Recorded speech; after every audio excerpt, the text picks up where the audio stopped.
for tuning in and for you guys live. This morning, we are privileged to have with us John Gibbons, who is with Mutual of Omaha. He's sales director. They have 3 in the country, John, is that right? Yeah, 3 of us. 3 of them. So he covers a lot of ground. And John hails from near Chicago. He has 3 children, 2 girls and a boy, right? Yeah. Wow. And he has a lot of long-term care experience. He used to be with Genworth and One America, stints with both of those carriers. And today he's going to give us some sales ideas. So thank you so much, John, for being with us, and we look forward to it. Thank you. Yes, thank you. Good morning, everybody. So, I was with Gibbons for 15 years, One America for 4, and now been with Mutual of Omaha for a whopping 8-9 months. I'm very excited to be there. So, I'm just going to cover sales ideas and different ways to position it, some statistics and things like that. So if we can jump right in and go to the next slide. This should talk about cost of care. So actually, I didn't think of looking it up before I got here, but I gotta believe this is Marshall, probably similar to the national cost here in North Carolina. Yeah, probably. I'd say nationally you're pretty average here. So you can see in the bottom right here, 104,000 nationally for a nursing home. So we have a cost of care survey that you can go to our spa to look that up. But you have to be appointed to that. You can also go to Genworth and Google Genworth cost of care survey. Theirs is actually a little even better than ours. It goes a little more granular into cities. Now, if you go to the next slide, here's how I use this, or I would suggest you use it. Sorry. On ours, you can go up in the upper right, you're going to pick the state. Same thing with Genworth. You're going to pick the state, and then you're going to pick how far out you can predict that cost. So if I have somebody 55, the average, and this is something you may want to write down, the average person that buys long-term care is age 56, 57. So let's round down to age 55. The average claimant is age 79. So let's round up to age 80. So I buy it in my mid-50s, I'm gonna go claim on in theory at age 80. So I'm gonna plug in here 25 years from now, I have a 55-year-old couple. And what do I think what's that cost gonna be 25 years from now? And you can see on here, it's $224,000 a year. So now I'm gonna take it a step further and say, Mr. and Mrs. Jones, if one of you, let's say Mr. Jones, has an extended care event, and let's say MS, Alzheimer's, Parkinson's, it's significant, right? The average Alzheimer's life expectancy is 9 years. Yeah, so that means half of them are longer than that, right? And I'll tell you for MS, it's 22 years. And I would share these with clients. And with Parkinson's, it's 15. So, Mr. Jones, you was at one of those, and you have dementia or something, and it's a 10-year event. That's over $2.5 million impact to your portfolio. Now, would that put some stress on that portfolio? Would it wipe it out? And here's what's going to happen. You're talking, you better think about that. And that's going to freak out Mrs. Jones, because if I have a claim like that and go through the portfolio, she's thinking, what am I going to live off of if he wipes this thing out? So that's where you're coming from. And then the other thing is, he's thinking about it too, is, want the portfolio wiped out. So that's how I would position this and use the cost in the future. So if I have a 60-year-old, I'm going to plug this in. What's the cost 20 years from now? Okay, next slide. Now we're getting some specific sales ideas. RMDs to pay for traditional long-term care. So if you're not familiar, it's required minimum distributions. If you have qualified money, you get to age 72, they require you to take a percentage of that money out. And a lot of people do it kicking and screaming, like, I don't want to pull that money out. I don't need the income. But the government wants their portion of that. They want you to pay taxes on that. So that's a good idea then to take that and buy traditional long-term care. So maybe they're getting $15,000 a year that they have to pull out. Well, let's set 4 or 5 of it aside for taxes, and let's take the other 10 or 11,000 and buy policy for you and your wife for Mutual of Omaha and pay that annually. So every year you're pulling that out, and there's a way to fund this. All right, so RMDs are a unique way to do it. Now, yes, go ahead. Well, also, John, future premiums, people can, if they're 55, that's something to share with them that in the future, maybe when you're retired and on lower incomes, those RMDs can fund it. That's a good point. So yeah, here's a funding mechanism in the future that you could utilize to pay for this. Great point. All right, indemnity versus reimbursement. We have a way to make ours look like indemnity, and I'll talk about it on a different slide. But everybody talks, I hear a lot, indemnity is the way to go. To me, it's a push. And here's why. Welcome. Here's why. My mother had MS for 40 years, was in a wheelchair for 20 of it. My father, he was a caregiver, unfortunately, and his whole retirement was to be a caregiver. And when he passed away, we had to figure out what to do with my mother. She lived with me for a few months while we went to Plan B, and we had to get a caregiver. And we had two choices. We could either hire an agency, which is going to cost more money. We knew we were going to run out of money at some point, and have the agency do everything, or we could pay somebody cash, like indemnity, knowing the money would last longer. But the problem was, between myself and my four sisters, we're like, well, if we hire somebody to give that care, and then that person doesn't show up or steals from them, whatever, let's say he doesn't show up, which one of us five are going to leave work for 3, 4, 5 days while we try to find somebody to replace that individual? And then which one of us is going to monitor and track the caregiver or givers, because she had MS, needed 24-hour care, and the hours, and then pay them and all that work? So we just can't do that. So we had to hire an agency, because that way, if somebody didn't show up, that's their issue. They track everything and all that, and we have to write one check at the end of the month. So to me, there's a lot of work with indemnity. I always like, well, indemnity better. No. Or well, I can pay a family member. That's great. That's not why you buy this. You buy it so you don't, a family member doesn't have to be a caregiver. All right. So to me, it's a push. Unless for sure, for some reason they know there's going to be a family member do this. But I've always heard, they have their niece is going to be the caregiver, so they like indemnity. That's great. How old is this couple? They're 55. How old is the niece? She's 20. Okay. Well, they're not going to go on claim for 25 years. The niece is going to be 40 years old or older when it comes time for her to be a caregiver. Is she going to be married with kids then? So people just don't think that through. All right, next. Stacking policies. There's two ways you can do this. You can stack and say, I'm going to buy a Mutual of Omaha policy, and I'm going to make it just maybe average. So maybe average coverage and maybe 3-year benefit and that type of thing. And then I'm going to stack on top of it an asset-based. So that way, if I have care that's longer than my Mutual of Omaha, I have that backup to have good coverage. But if I don't go past my Mutual of Omaha, I have a death benefit with that other policy that if I don't use it, I get the money back. All right, so that's a common strategy sometimes with LTC specialists. People sell this every day. There's a way to stack and utilize both. Another way to stack is you take our traditional product and you have somebody in their 40s and you buy a small policy because it's very inexpensive when they're young and very healthy like that.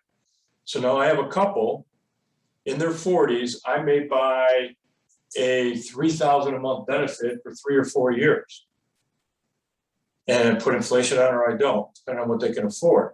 And then when they hit 50 or 55, I stack another one on. And depending on what they can afford, maybe I'm good now, or maybe I do it again at age 60 with another smaller policy. And they may have more disposable income then. So you can stack. That's another strategy that LTC specialists will utilize, stacking them. All right, bear market in retirement, especially if you're talking to people that are in retirement or nearing it. You want to let them know, on average, they're going to see 4 bear markets during their retirement. 4. So here's the scenario, Mr. and Mrs. Jones. You're sitting there pulling your 4% or whatever it is out of your retirement portfolio to live on. And now you're in a bear market. And in that bear market, I think the average drop is like 30% of a portfolio. And now let's layer on that $224,000 nursing home cost we talked about a few slides earlier. Is that going to put some stress on your portfolio? You better believe it. Will it withstand it? Who knows? Right? But that's something to think about on this. Now, if you've got transferred the risk, it's one less thing to worry about. That's another reason to do this so that in a down market, doesn't really impact your portfolio. Now, I'm going to tread lightly on this one. No single premiums. If this is a lot of LTC specialists will not sell asset-based single premium because they know what's going to happen.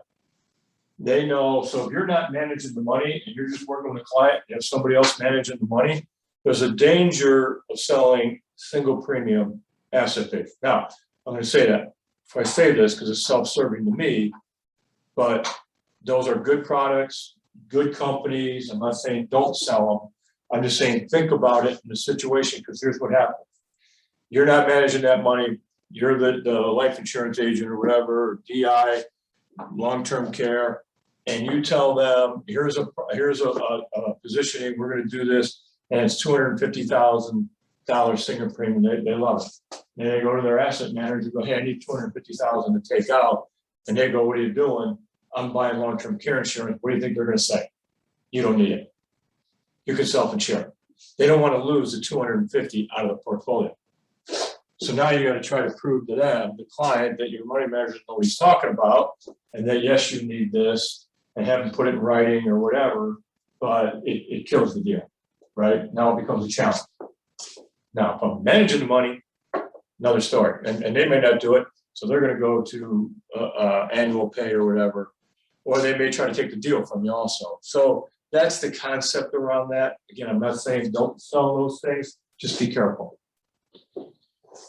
I'm assumptive goals. When I first started at Gemworth, I had to do cover the wirehouses, money managers, and I had a smaller territory, and they didn't know insurance, much less long-term care. They know a little bit better nowadays. So I had to do a lot of assisted sale.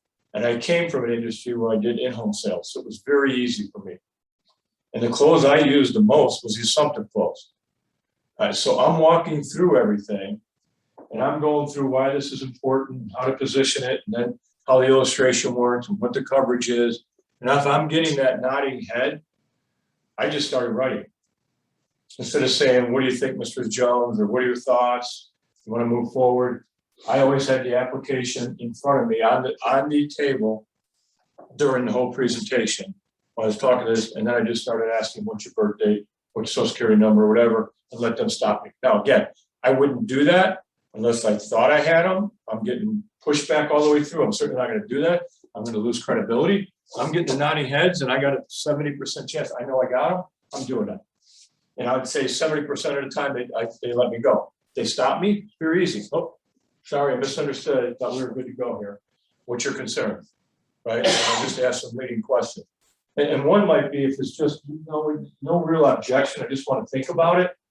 A good one that I found that worked was, all right, well, let me ask you a question, Mr. Jones. Would 30 to 40 days be enough time for you to think about this? And of course, they're going to go, oh my God, yeah, fair enough. That's more than enough, right? You know where I'm going with this, Michael? So then you go, listen, I don't know if you can even get this. Now I'm going to take it away from you. So you may not even get approved. We got to submit information to the carrier. They got to look at you as a risk. And then they say, we don't want you. So why don't we do this? And we don't know if we can get it. Why don't we fill out the application? While you're thinking about it, it's going to take 30 to 45 days. Let's see if they'll even take you as a risk. And then when I come with the policy, you can tell me yes or no. And again, I would only do that if I know I got it, because I don't want to waste my time, their time, the carrier's time. But that one also works quite often. Do you have percentages on declines by age bracket to age group? I've seen those at one point, Marshall. You can share those. As far as that, once you get your 60s or mid 60s, the likelihood of approval goes down dramatically. Yes. Yes. Yes, so buy early, sooner and more often. Yeah. I mean, I still push for people under 70s, as long as you know they're healthy or we can pre-underwrite. We go to age 79, except for New York 75. But yeah, you obviously want to go earlier. Yeah. Okay, top advisors illustrate with the client. So we have guys that specialize in this. I know some of them are very, very good at pulling up our software. Once they've laid out why they want to do it, a lot of them are doing Zoom calls, and they've been selling it on Zoom calls for 5, 6, 8 years, not just because of COVID. But a few of them will say, pull up the software and work with the client on designing the policy. Because when they do that, now the client owns it. So they'll sit there and go, okay, well, let's talk about monthly benefit. You know, in this area, maybe, 6,000 is good coverage, 5,000 is a little under, and if you want to go 7,000, that's robust. How do you feel about that? And then they're going to pick a number. And then we can go 4 years is good coverage. 3 would be okay. 5 or 6 is, again, robust. What do you feel comfortable with? So they're designing this with you. So now they own it. So when it gets done and that premium pops up at the end, maybe just go to the assumptive and go, all right, let's move forward. Because they designed it. And they see the numbers changing as they add and go. So they're like, well, is that okay? Yeah, well, a little bit more, a little bit less. Maybe. All right, let's adjust this. Now you got them. Right? So designing it with them. Filii laws, and we do have this in North Carolina. This is dormant in most of these states. It is dormant, except, so let me first explain how this works. This means that if I go on Medicaid and get care for whatever amount of time, the state has the right to go after my adult children to recoup the money they spent on me. All right. Now, Medicare and Medicaid are broken more so than Social Security. And it's because of long-term care. It was not designed to pay for long-term care. And I think Medicare and Medicaid pay 56%. So they pay the vast majority of long-term care claims. All right, so it's broken. Now, there was a case in PA where they went after the son, and there might have been extenuating circumstance, and he sued, but state won, and they got money back. There was also South Dakota and North Dakota. They should be on here, right? So it looks like it might have been South Dakota had a similar one. Now, it doesn't happen a lot at all, but it's there and it could happen. So it's just something they want to mention. As this states get more and more broken, certain things, they could go down this path. So with Mr. Jones, you may want to have a plan in place so you don't go after your adult children. Just one more reason that could be potentially helpful. All right, at this point, I'll stop. Any questions on any of this? I don't know if they can unmute online They should be able to. or if anyone, anything typed in. This doesn't usually lend to a lot of questions, but We've got the chat feature. if you have questions, you can hit the chat or Yeah. unmute yourself and interrupt me. Let's go to the next one on wealthy clients. All right. Wealthy clients will buy this. That's about positioning. Not all of them, some just need jerk reaction, I'm gonna self-insure. Really haven't thought it through, but they just know I've got assets. So I remember years ago, there was a story where the advisor was working with his client. She had a $7 million net worth. And at the end of it, she bought it. He asked her, Mrs. Jones, you could self-insure, just out of curiosity, why'd you buy it? So 2 reasons. First one, when I get ill, my husband doesn't do a good job taking care of me. So I want to make sure I get good care. All right. Second one is, when I need care, why would I just give my money to the healthcare industry and give it away? I thought that was pretty profound. And this story's like 15 years old. I never forgot it.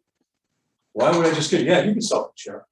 But why give your $1 million, $2 million away to the healthcare industry when you can transfer that risk? And that was her answer. I could have Mutual of Omaha or whatever pay for that. So I thought it was a good way to position it with wealthier clients. Why would you give your money away? Now, the other thing is the concept of using other people's money.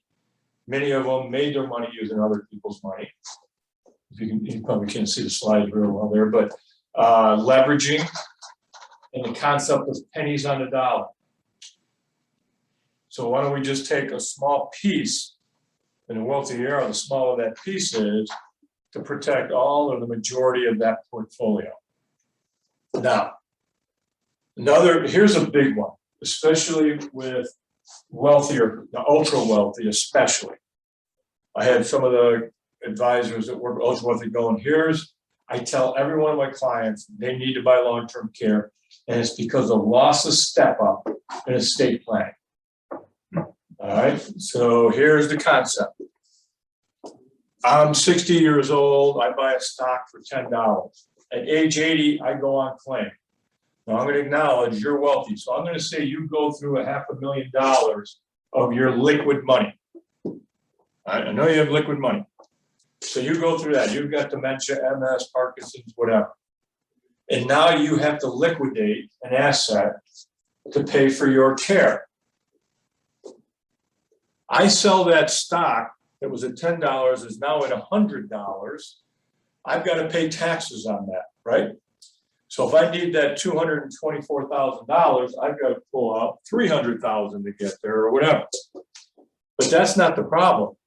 The problem is I lost that step up in estate planning to give that to my adult children at 100, and they don't have to pay taxes on it. That's the bigger deal. So there's two things there with that wealthier client. One, you're going to get a tax hit now, pulling that money out. Two, you lose step up. Now, caveat here is you have to be careful because that's one of the things Biden has identified and may take away. So you don't want to get caught saying that and then find out later it's gone. So just keep an eye on that. But that's a big one with wealthier clients. But that also emphasizes how valuable that is if they're going after it. Yeah, right. We should. Good point. Yeah, yeah, exactly. That's why I would bring it up. That's huge. And then he comes out, the public goes back, and they can bring it back, right? So, all right. Second marriage concept. This is I'm remarried. I'm wealthy. Okay, and I'm remarried, and in my adult, I want all my money to go to my adult children. My adult children may or may not like the new stepmom. May depend on how much money I have. May depend on how she is. But so you come to me and you say, John, I have a strategy. Now, for us, this only works for age 64 and below. So asset-based with death benefit works for any age. But John, we're going to buy you a Mutual of Omaha policy so that you have long-term care coverage. So that if something happens to you, your assets are protected so they can go to your adult children. We're going to add return of premium on there. Make your adult children the irrevocable, being the key word here, beneficiaries of that. And the reason for that is, well, and then we're going to do the same thing for your wife. So that she gets ill, and it's an extended event with dementia, Parkinson's, Alzheimer's, whatever, that she doesn't wipe all of it out or a good portion of it.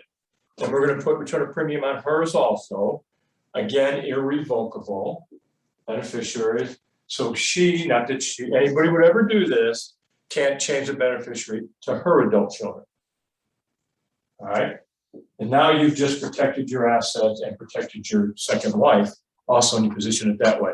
So second marriages, when there's money involved, it's a great concept, go to a business owner with or whatever, on protecting assets. All right, clients sign a waiver. This was a big for a long time, and I actually forgot about it, and I just added this recently. If I'm talking to somebody and they're telling me no, and they're not interested, whatever, typically when I did assisted sales, I sold 70% of them in the first meeting, done. From front start to finish, app sign, done. But, so let's say it's one of the 30%. What I'm gonna do at the end is I'm gonna tell them, listen, I respect what your decision. I understand you have your own thoughts around this and philosophies, that's great. What I need you to do is authorize this waiver. If you don't have a waiver, create one, or if you can't create one, I want you to initial this illustration, and we're gonna put on here, reviewed, not interested. I'm gonna date it, you initial it, or sign it. One, to protect yourself, but two, to drive home the point on how important this is. Now, the other reason is there's been lawsuits around this. And there was one in Colorado a while back where the advisor got sued. He had presented long-term care to the client. Client said no, but he couldn't prove he had done it. So he lost $600,000 judgment against him. And guess what? His E&O didn't cover because the client didn't sue him. What do you think sued him? The adult children. So he actually showed it, couldn't prove it, and lost. Now, if you're not managing their money, you're probably protected, but if you bring multiple products to some of these clients, then they can probably make a case that you're planning and they're gonna come after you. So, and that's how you position it to them. Listen, I don't want your adult children coming after me because this wasn't protected and you went through assets. All right, you make your own decision. That's okay. I need to have this on file, and that'll put them back on their heels a little bit. They may not change their mind. That you may get a call a week later. Did you say what state that was in? I'm sorry, what? Did you say what state that was in? Colorado. Oh, Colorado. I said California. I started to say California, but yeah, Colorado. I love the idea of having initial or signed the illustration, not create a separate form. Easiest way to do it, right? Yeah, because this is what I shared with you. It's less intimidating. Yes. And you know, some people go, don't they look like a used car salesman? Not if you're smooth enough and you've been in the industry. It's very easy to go through that. And it's just how you position it. If you position it like a used car salesman, then yeah, right? If you position it like a professional, then it makes all the sense in the world, right? Yeah. For wealthier clients, and that's not just for wealthy clients, that's obviously for everybody. Last one, care coordinator. Everybody has it nowadays. It's a concierge service. Lay out for them what that does. Wealthier clients like to have things taken care of for them. So Mr. and Mrs. Jones, you know, these products or this product has a concierge service. You go on claim. They're going to give you 3 reputable in-home, assisted living, or nursing home agencies. They're going to help you lay out a plan of care, right? And work with you all the way through this claim on adjusting that as need be. You have a go-to person in the claims department, the same person your family members will talk to all the time and laying this out and make that a big deal. All right, next slide. All right, so let's talk about if there's an event. Typically, it's a fire drill. Most people do not have a plan in place. So stress level goes up, emotional competency goes down, irrational decision making, and maybe the daughter quits her job. All right. So then what happens is you can go to the next slide. You okay? You got that picture, Michael?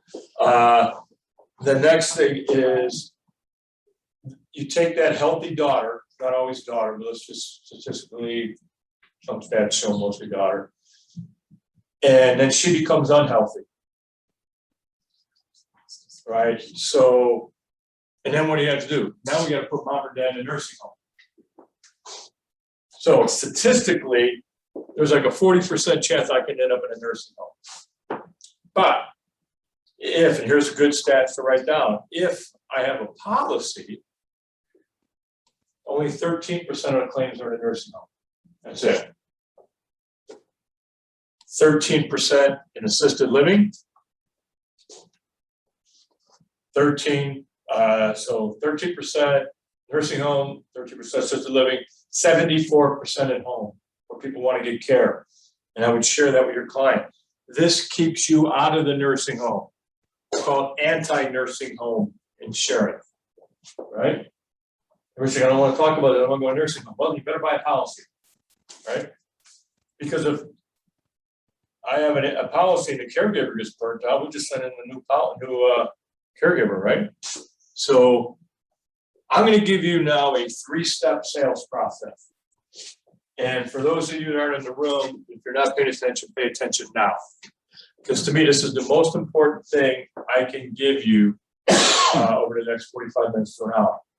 So what I found the most frustrating thing of doing this 20 plus years, most advisors do not set the stage at all prior to showing an illustration or setting it correctly. You do it with every other product but long-term care. You get an illustration from Marshall and the team, and then you walk them through the illustration, or you send it to them and ask them what they think, and then they tell you it's too expensive, and you wonder why you sell 1 in 20 or 1 in 10. You need to position this like you do with everything else. And long-term care is an emotional sale, not a logical. So, Mr. and Mrs. Jones, my most prudent clients work with me on extended care planning for 3 reasons, and I encourage you to write these down. The first one, people are living a longer life.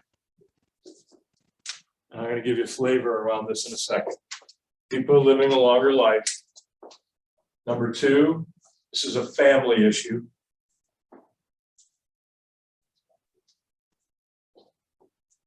And number 3, if you have an event, how are you going to pay for it?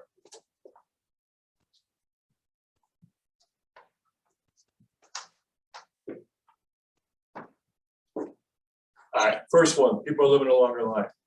Yeah, stay here. So, Mr. and Mrs. Jones, think about the things that were fatal to our parents and grandparents. They're now manageable. Cancer, right? We many times catch this pre-stage 1 nowadays, right? Or if I have it, advances in medicine, better chance I can live through this. Strokes, better coverage there. Heart issues, right? Throw a stent in, send me back to work. It's a non-issue anymore. So we're going to live a long life. I'm 90, 95 now, and I'm healthy other than just aging. And now I need help with bathing, dressing, eating. Mr. and Mrs. Jones, what's your game plan? I don't have one. That's why I'm here. We need to lay out a plan. There you go, my adult children. All right, you're 95. How old are they? Yeah, they're 70, 75. Might not be prudent plan. Okay. All right, so next one. So that's set the stage there first. And then now next, this is a family issue. So before I get into that, just quickly 2 bullet points on here. The middle one, 65% of caregivers are family, friends, or neighbors. And the statistic I have in another presentation is 70% of those people did not plan on being a caregiver. They're doing it because they love that individual. They didn't aspire to be the caregiver for a friend or family or whatever. All right, bottom bullet point. I hit age 65. Every carrier uses this one, right? I hit age 65, 70% chance I'm going to have an extended care event. Think about this from life insurance perspective. If I came to you as a 40-year-old, I look younger than that, but let's just say I'm a 40-year-old, and I'm the breadwinner, and I have 3 kids, wife, and I had no planning. I'm fairly certain the first product you tell me I need would be life insurance, or one of the first, right? And I would agree. So I asked our actuaries, what are the odds at age 40 I die? 1 to 2%, that's it. But it's a staple, and I agree, I should have it. I'm not buying it for the odds, right? I'm buying it for the consequences to my family. Well, here's something I'm telling you, 70% chance. Not getting half, that's wrong, 35% chance. Yet that's not a staple. And if I wipe out the portfolio, the consequences are just as great. That's my wife gonna live off. This is critical in retirement planning, as critical as life insurance or DI. Now here's the bigger deal. I'm gonna take this number a step further. That 70% extrapolates out to, if it's a couple, a 91% chance one of you two is gonna have an extended care event. 91% chance. So Mr. and Mrs. Jones, if they're giving you pushback, you believe you're gonna be one of the 9%? Who doesn't need this? Okay. All right, now to the family issue. This is great. Mr. and Mrs. Jones, families are smaller nowadays. And you got 2 or 3 children. So one challenge is you got 3 children and all of them move out of the area, or 2 of them move out of the area. But let's just say all 3 live here. And please write this down. Here's the question you want to ask them. Mr. and Mrs. Jones, if you had an event, do you think all 3 of your adult children are going to raise their hand and help the same amount? That is a critical question. And it's going to start a dialogue.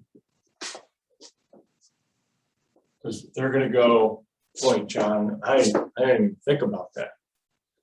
So Mary, our oldest, she's an attorney.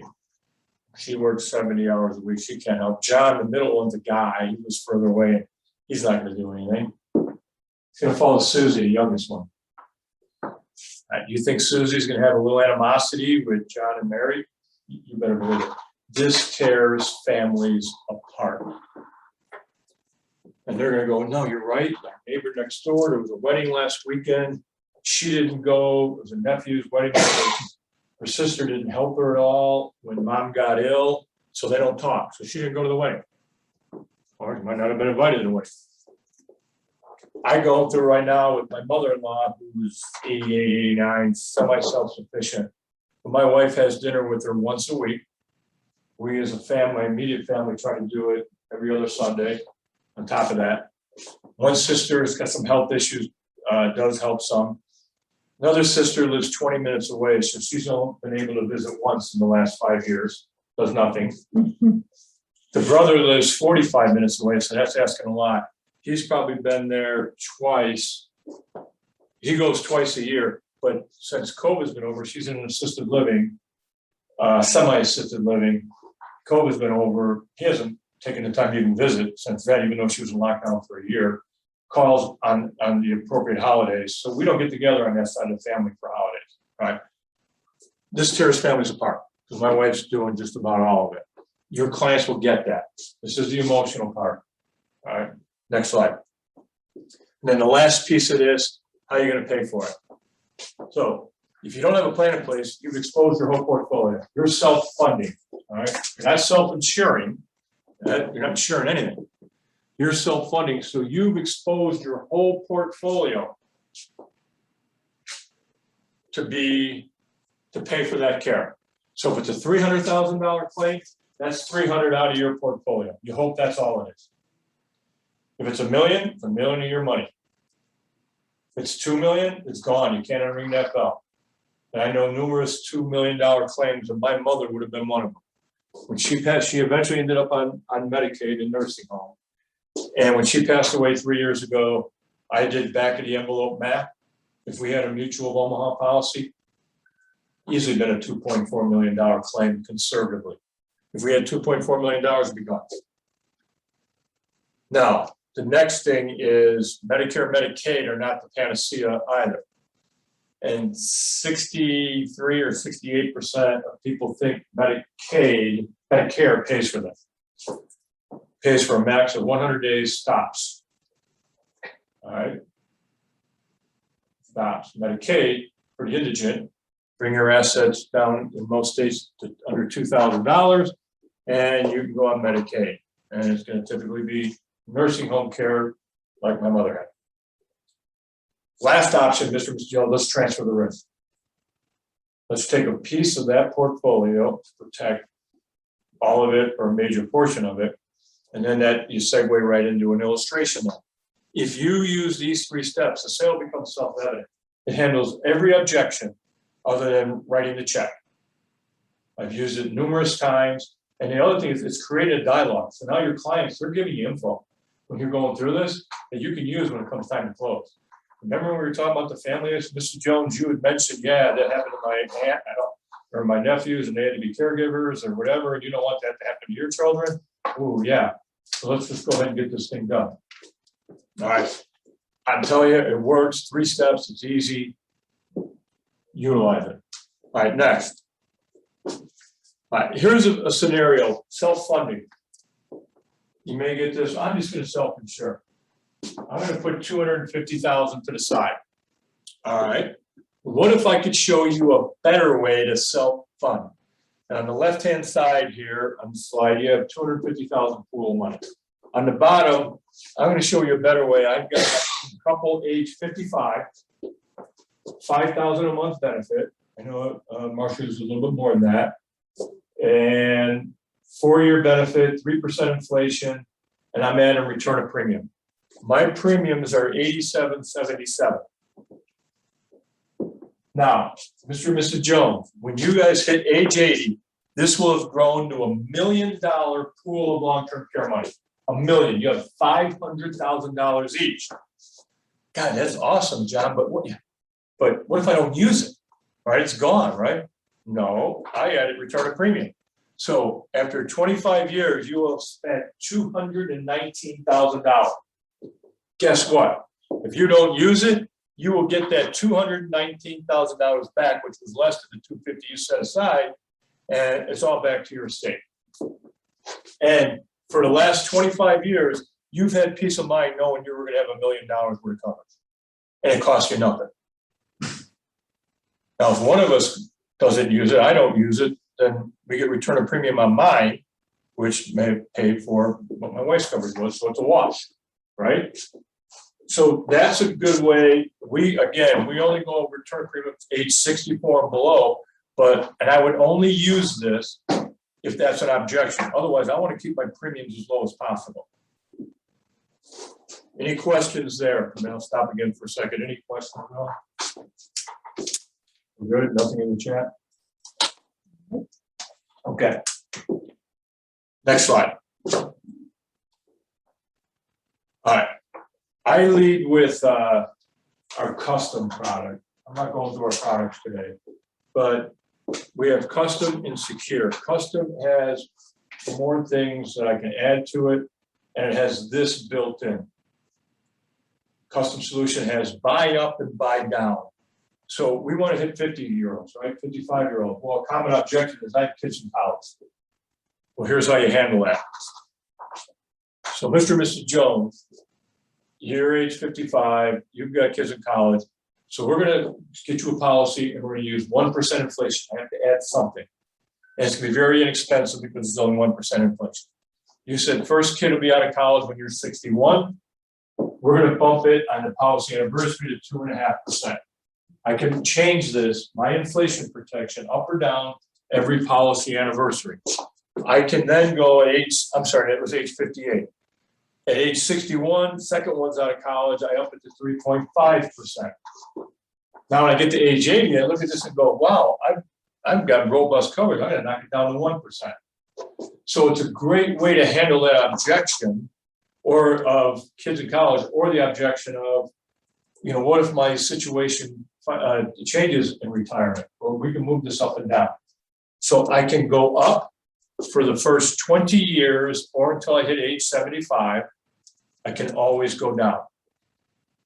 So that's one of the main reasons I use custom and lean towards that. What's your range? I do have a question. Can you repeat what? You said Nothing about the particularly return of suggest- premium. Yeah, I said for us, we only have return of premiums available for age 64 and below. So if I'm 65, 70 years old, I don't have access to the return of premium, unfortunately. Pardon me, what's the range on that inflation, that option? That you can go up or down? So between 1% and 5%. Okay, so it can't be zero. No, you have to start with at least And something. you pay Great question. an additional amount on the age bar to accept it, of course. Yeah, and actually, I'll just leave it at, when you go up to 2%, if I go from 1 to 3, I'm only paying the difference between 1 and 3, not jumping from 0 to 3. hard to explain, it gets a little complicated. It works in my favor as the policyholder on how I get charged for the extra premium. It works in my favor. We go back to what it was when I bought it. So I bought it 4 years ago. We go back, what would 3% cost me back then? But then the 1% was here, what would 2% more cost them? They only charged me on 2% more. What would it have cost back then? And we factored in. I can't even quote it for you because it's an algorithm type thing, but it works in my favor. So, but it goes back to the original, but it's actually even better than you would think. It's not just what would 3% then, it's actually what's 2% extra only cost me. Even if I jump from So one that to increase is based on the age you are when you put the contract out, not the age when you accept it? it's the age. Is that the increase? It's so if I bought it at 55 and now I'm 58, what would a 58-year-old cost at age 55? Okay. Yep. And even if we change product, we still go back to the original product. Oh, you're saying what were the prices for a 58-year-old when you took it when you were 55? Yeah. Okay, gotcha. And even that, it's still not 100% of that. It's less than that actually. Yes. Thanks. It doesn't come up much, and I haven't figured out how to articulate that best yet, but That's a difficult one. it is. It is. Question here, have they ever refused to sign the waiver? Is he talking about the You waiver? must be talking about the waiver that you're CYA. declining.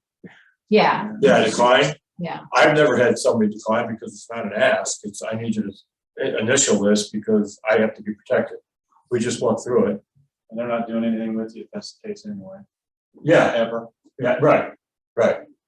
Yeah, there's no relationship there at all or no trust or anything anyway. So, but yeah, I need it or whatever. And then actually, if they refused, I would probably make a note of it and maybe even send them an email as a backup. Here's, there you go. we met on this day, this, refused to sign the waiver, here's documentation. Yeah, Have you ever had on second thought, I think I will take the coverage from that. You know, I had so much, because I Repeat the had question, background in John. home sales.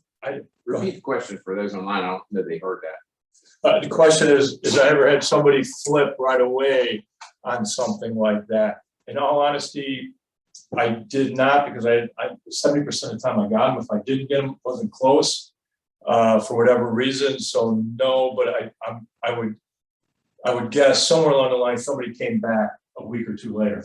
Yeah, gotcha. I had one time that after it was approved, told me they did not want the coverage, just keep the policy. I drove to them with the policy and made them sign the policy, they ended up keeping the policy. Oh, Good damn. nice. So I'm like, they said, just over. I said, no, I've got to do that. Another went by and I just knocked on the door. They didn't set an appointment. So anyway, Very well done. All right, next slide. Keep the questions coming. That's what I'm here for. mouse disappeared, I'm sorry. No, you're okay. I can't There remember it what the goes. next. I'd start talking if I could remember what the next slide is, but I don't. Some technical difficulties here. When your mouse disappears, there we go, it's coming back.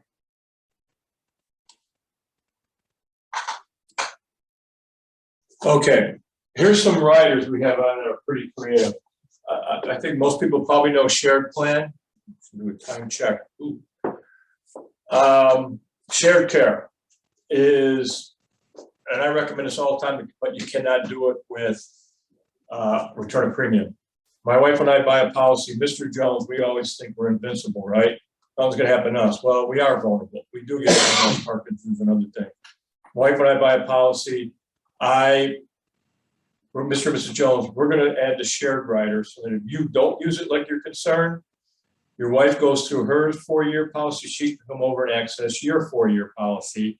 And now, not only that, she's using your policy at male rates, which are less expensive than her rates, which is a good key point out. But shared plan, love it, handles the objections. Now I've got 8 years to share, or 2 3-year policies, and I can share them. Is strong. All right, next one, security benefit. I find most people are not aware of this. This is really slick. My wife and I apply. She gets declined, or my wife has MS or something, is not eligible. Somebody just told me the other day, they had somebody up there, it was not autistic, spouse had, oh, it escapes me, was basically on claim already, so not eligible. I buy the policy, I add the security benefit. It's 60% more premium, but less than the two of us together. And when I go on claim, I get 60% more cash benefit to do with whatever I want. Cash. So my benefit is now grown to $10,000 at age 80, and I'm using all of that, and I get $6,000 more cash. I can go buy a car with it if I want, but theoretically, it's there for me to pay for my wife's care. Well, maybe she actually doesn't need it yet. She was uninsurable, but she's still self-sufficient. Well, I can bank it. End of the year at $72,000. At 3 years, it's like $210,000. And it does not deplete my pool of money either. So that's a huge deal when one is declined or one's not eligible, to make sure that the healthy one still gets it. And there's a way to protect the unhealthy one. Because I always get that question a lot of times. Well, is there some workaround? There's some other product I can use? Well, yeah, this. Buy it on him. So you've got a $100,000 a year benefit and a $300,000 pool. What do you mean you don't deplete that asset? So I'm getting $10,000 a month benefit. Okay. I add the $6,000 to it, which is $72,000 a year. That does not lower my $300,000 pool of money. It's separate. It's a bonus. It's a bonus. Is that tax? No. No, it's still a long-term care benefit. Can I ask a question on shared care? May I ask a question on Yeah, shared care? absolutely. So you have a husband and wife that both have, I guess, 4-year policies, kind of combination for 8, as you've said. And one spouse uses 2 years. When they pass away, does that remaining 2 years go to the survivor? Correct. Okay. Yeah. So the question was, I have a couple, and I use 2 years of mine, pass away, it's 2 years left. My wife goes to her, yes, she gets to go use my 2 years that are left, or if I didn't use any, all 4 of it. If I'm alive, my wife has to leave me 1 year in the pool of money, if I'm alive. So if she goes to hers or vice versa, I have to leave 1 year. I used to say it was like, it was an 8-year benefit between the two of you, whoever used it first, kind of thing. Yeah, so I guess if you have to say it was 7 year. Oh, gotcha. If one of you stays alive, one of you is alive. Yep. All right, professional home health care. It just doubles my benefits. So I have 10,000, I get another 10,000, but I can only use it for occupational therapist, physical therapist, nutritionist. I get 365 days of a skilled nurse for intermittent care, meaning 2 or 3 hours a day. So that's very expensive. It's 3% for that rider. It's like $150 a year.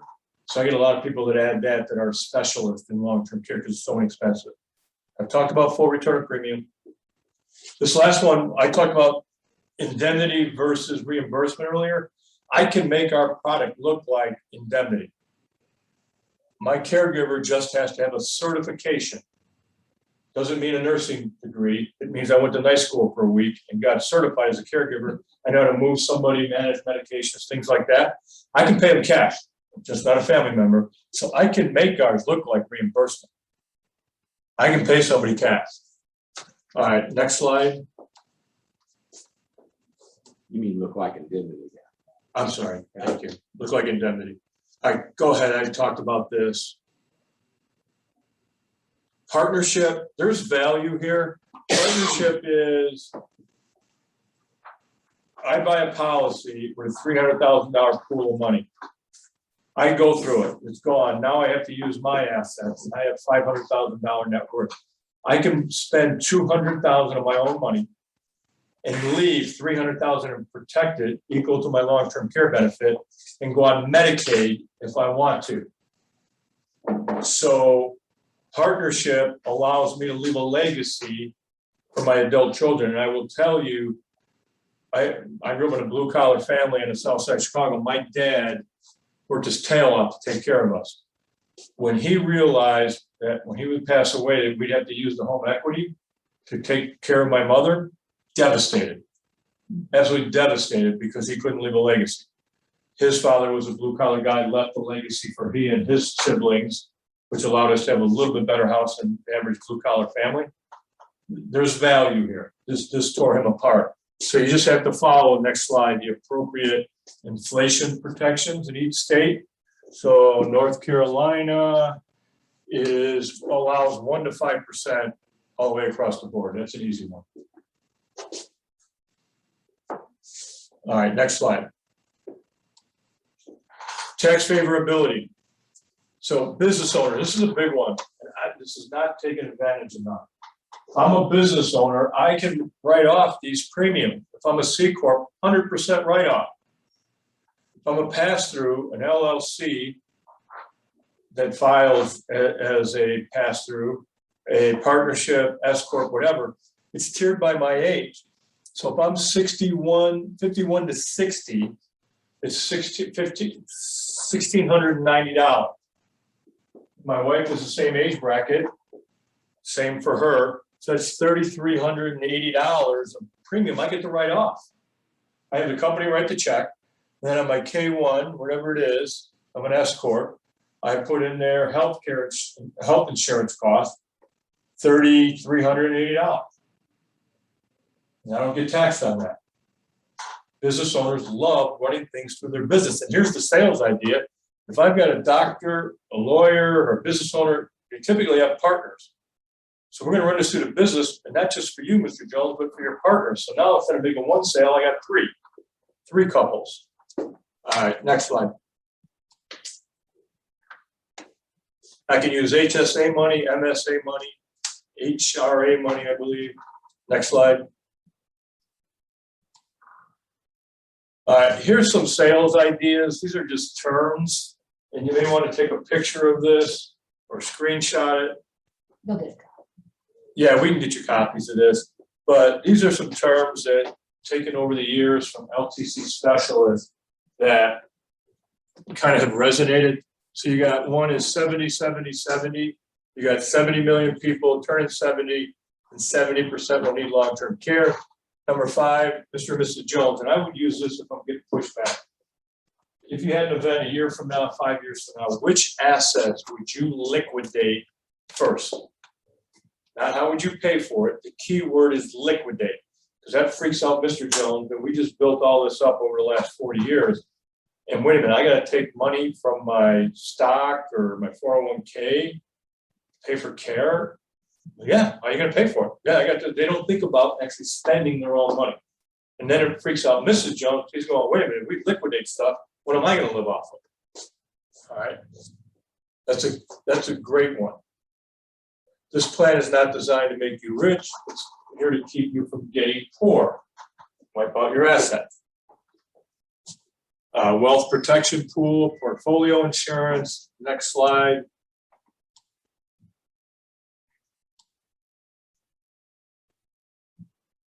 Repurposing, mission focus, things like that. You'll get there some key words and phrases you can use throughout a conversation with your clients. All right, next. We're just about done here. I think underwriting next, maybe. Yeah, it's not responding. You can skip that one. Skip that one. We have numerous brochures. Go on to the next one. Marshall can help you with that. And I'm not a big brochure guy, but we have some good ones. We have an e-app. I encourage you to use the e-app. It can only be submitted if it's correct. It cuts down cycle time. Next. We have brochures, some that you could co-brand and put your information on it. All right, next. Next. Is that on there twice? Next. Yeah, it must be. We have a prospecting letter you can use that's approved, or you can maybe take and plagiarize from it, pull some information, create your own.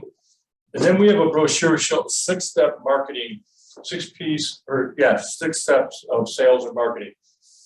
That's a really good brochure. It talks about all 6 steps in the sales process and pieces we have to support that. And again, I'm not a big brochure guy, but we have some good stuff to utilize. And that's a good one. All right. We just came out with some new ones, one on middle market, one on, because the LTC Awareness Month is November. So be proactive. Middle market, MOO, mutual one law versus Medicare, Medicaid. Another one on objections. So 3 new ones that I really like. We have a consumer video. Now, this is good also. I get a lot of advisors will send this to their clients before they meet with them and say, I want you to watch this 2.5 minutes video before we meet. Or they'll lead with this when they meet with them and show it. Just 2.5 minutes on why this is important. Next. All right, we're just about done. Let me go through this real quick. There's nothing wrong with asset-based products. They're very good. They're very good carriers, but they're expensive. I just came from from One America. So when I was there 2 years ago, we increased premiums. It became expensive. The sale went down quite a bit, but the product is still very good. So I call that the Ferrari, and I call us, instead of Ford versus the Ferrari up here, I call it Cadillac versus Ferrari. So with that, right? So I told you our premium was $8,700 in that design on the return of premium slide. Carrier A, same exact design for asset-based would be almost $13,000. And over that 25 years, I'm waiting from age 55 to age 80, would cost me an extra $100,000. Same coverage. Now, they have guaranteed premiums, I don't, but that's the only difference. Carrier B has better coverage, in all fairness to them. They're around $11,000 versus my 87, or over 11. $276,000 they would have paid over that 25 years. That benefit's only 166. Doesn't even cover all of it, which amazes me. And then 2, Carrier B typically does not put inflation on the base policy. So my $5,000 a month stays that way for the first 33 months with a couple, which is around $7,000 extra a month out of my own pocket for 33 months. That's $231,000 out of my pocket, self-insuring, on top of $276 I already paid. So we can compete with the return of premium. Again, I want to keep repeating, I only go up to age 64. But when you add a return of premium, we look great against 2 of the top asset-based carriers. And if I don't add return of premium, I'm only $51.55 a year versus $13,000 and $11,000. That's another way to look at it. And again, there's nothing wrong with the Ferrari. All right, not everybody can afford it. Great carriers, great product. Next. Centers of influence you may want to partner with, CPAs. All right, ask them about business owners and say, hey, let's partner on this. Could be a business owner. Talk about the tax favorability. Estate planning attorneys, right? This could be a big part of estate planning. Divorce attorneys, and it may be a point where a divorce attorney says, hey, we're going to make, not to be sexist here, but maybe make your husband pay for, because there's a better chance the female is going to go on claim, pay for your long-term care, because there's a better chance Mrs. Jones is going to need it than you. And maybe if he's the breadwinner or whatever, buy her long-term care as part of the divorce decree. And then money managers, IRAs, because they don't want to deal with this, but they understand the importance of it. All right, next. You can skip that. You got Marshall here in the team. All right, last slide. And so if any other questions, type them in, please. So you just invested an hour, right? In this, a little over an hour. And think about your book of business and sort it age 50 to 65. That's the sweet spot. You can go above and below that, but that's the sweet spot. Think about business owners in there first, tax favorability. Separate from that, look at single females in their 60s and 70s, because I guarantee they're worried about it. And they don't realize they can buy it. Is it going to be a little more expensive? Yes. Could they be declined? Potentially, but just pre-underwrite. But they're worried about it. So that's a great target. And then obviously think about your wealthier clients. All right. Many of them understand that concept like we talked about. So be proactive, not reactive. One reason is because you want to get your clients before somebody else does. But and the longer you wait, then they're going to call you once they go to the doctor and they're unhealthy, and then it's too late. But, so here's my last thought before I ask any final questions. Think about two things. One, I always forget to mention this. We pay commissions. I think people forget that sometimes. Not asking you to do this for benevolent reasons. We're going to pay commissions, so you can make money on this and take care of your clients. But two, think about the next 2 weeks. Who you're going to meet with, prospects or clients that you're going to meet with. And then get with Marshall and get an illustration crafted specific for them and proactively bring this up at that meeting and get the ball started and use the 3-step sales process. So don't wait, just look at your next 2 weeks. I've got these appointments. This would be good, this would be good, this would be good. And Marshall will help you craft that illustration specifically. And I might not be the right carrier, that's okay. I'll get my fair share. And with that, any final questions? You guys do anything in the business work site type place?